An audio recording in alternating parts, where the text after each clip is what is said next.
सासू माँ, आपने किया होगा अपने जमाने में खूब जल्दी जल्दी काम, लेकिन मुझसे नहीं होगा। गौरव बेटा, जल्दी तैयार होकर आ जाओ, 10 बजने वाले हैं, दुकान का समय हो गया है।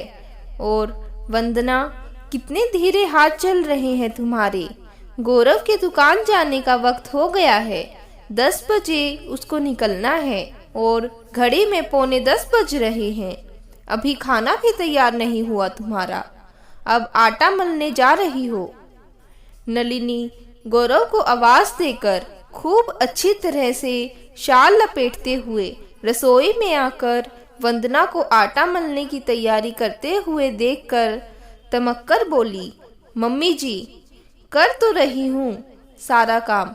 एक तो दिसंबर की ठंडक और इस पर इतना घना कोहरा, मौसम में कितनी ज्यादा ठरन बढ़ गई है, हाथ तो जैसे चल ही नहीं रहे हैं। अब काम करते करते ही तो करूँगी। गौरव से ज़्यादा जल्दी तो रोज आपको हो जाती है। गौरव खुद आजकल ठंड की वजह से आराम से दुकान जाना चाहते हैं, लेकिन आप उनके भी दुकान जल्दी जाने के लिए पीछे पड़ी रहती हैं। वो भी बेचारे आपसे कुछ भी नहीं कह पाते, जबकि आजकल ठंड की वजह से ग्राहक भी 12 बजे से पहले नहीं आते। वंदना ठंड के मारे सुड़सुड़ाते हुए बोली। उसकी हाथों की उंगलियां ठंड के प्रकोप से जैसे सुन्न हुई जा रही थी। तुम लोगों को ना बस जरा सा टोक भर दो ना, तो बस मुंह से बड़बड़ बड़बड़ चालू हो जाती है। हमारे ज़माने में तो चाहे जितनी भी ज़्यादा ठंड पड़े, सुबह जल्दी से उठकर नहा धोकर रसोई में जुट जाना पड़ता था। घर के सारे आदमी हर हालत में 10 बजे तक खा पी कर दुकान निकल लेते थे, और तब तो सुविधा के नाम पर भी कुछ भी नहीं था। चूल्हा फूको तब जाकर खाना बनता था।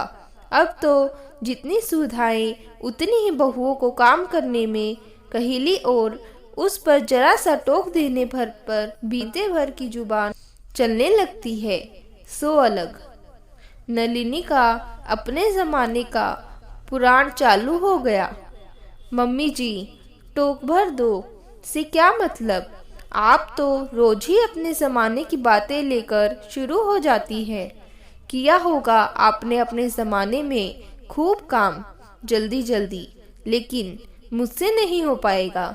मैं तो धीमे तेज जैसे भी कर पाऊंगी वैसे ही करूंगी। हमेशा अपने ज़माने के काम सुनाने लग जाती हैं। आप ही बताती हैं कि आप सब लोग मिलजुल कर काम करती थी, लेकिन मैं तो जब से ब्याह कर आई हूँ, आपने तो सारे काम से इतिश्री कर ली है। खाना बनाओ, बर्तन साफ करो, झाड़ू पोछा लगाओ। इतनी ज़्यादा सर्दी है, लेकिन पोछा पूरे घर में ज़रूर लगेगा। काम वाली का झाड़ू पोछा आपको पसंद नहीं आता, और फिर रोज़ रोज़ अपने ज़माने का ताना मारना। आखिर मैं भी इंसान हूँ, और फिर उसके बावजूद भी कर तो रही हूँ काम।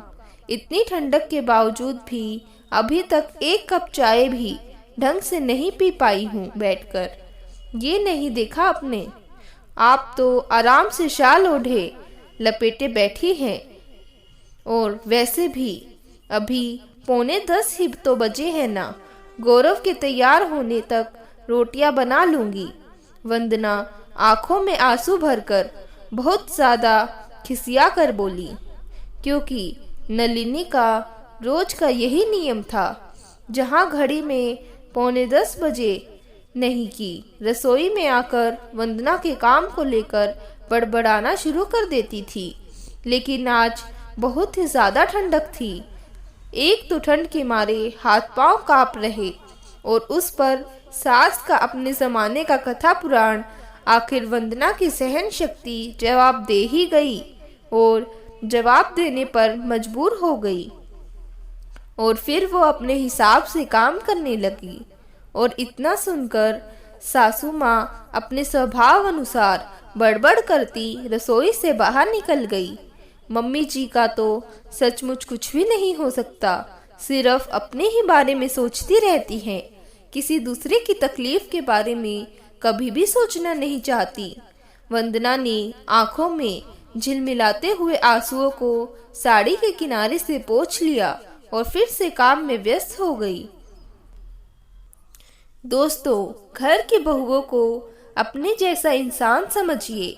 अपने काम से उनके काम की तुलना मत करिए, वरना नीलिनी की तरह हम सबको भी सुनना पड़ेगा।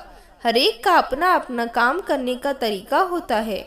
इस विषय पर आपको मेरी कहानी कैसी लगी, लाइक और कमेंट के द्वारा अवश्य बताएं और प्लीज़ मुझे सब्सक्राइब ज़रूर करें। Thank you for watching.